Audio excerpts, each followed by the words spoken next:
তোমার পয়সা তো নালে মোর বই তো লইছ নি? হ্যাঁ নিয়েছি বই নিয়ে এসেছি 1000 টাকাই তাও তো 10 লাখ হ্যাঁ সেটা বলবি যে স্যার এরকম ভাবে আমি লোন কি কাটবি কি না না পয়সা ব্যাংকে বই নিয়ে এসে দেবো বই জমা করাবে না না এই যে বললু যে ওটা এখন তো ব্যাপার সরকার না তাহলে নর্মিত 3 পর থেকে কাজে লাগাই ভাই এদিকে সকাল 9টা পর্যন্ত করতে হ্যাঁ হ্যাঁ হ্যাঁ আরবি ভালো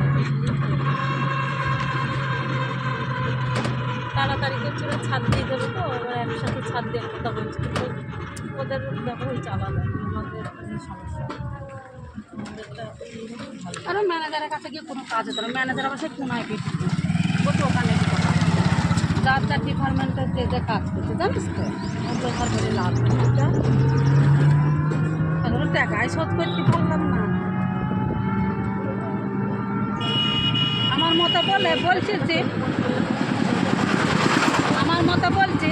1000 টাকা করে কেটে নেওয়া ভালো ছিল হ্যাঁ তাড়াতাড়ি শোধ হয়ে যেত আমাদের তোলার দরকার ছিল না বলো এরা তো থুই দিয়ে আমাদের তার লোভ লাগার সাথে আমরা তুলিনি আমাদের পেট জীবনে ভরবে না কেটে নেওয়াই দরকার ছিল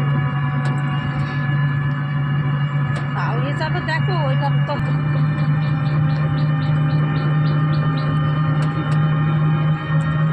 এইসব বাড়িগুলো আবার শীতকালে পালা হয়ে থাকে গরমকাল রোদ দিতে শীতের সময় রাখি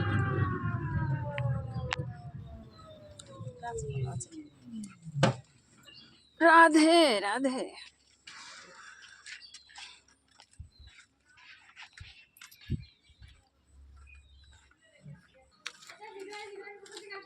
হা হা হা হা হা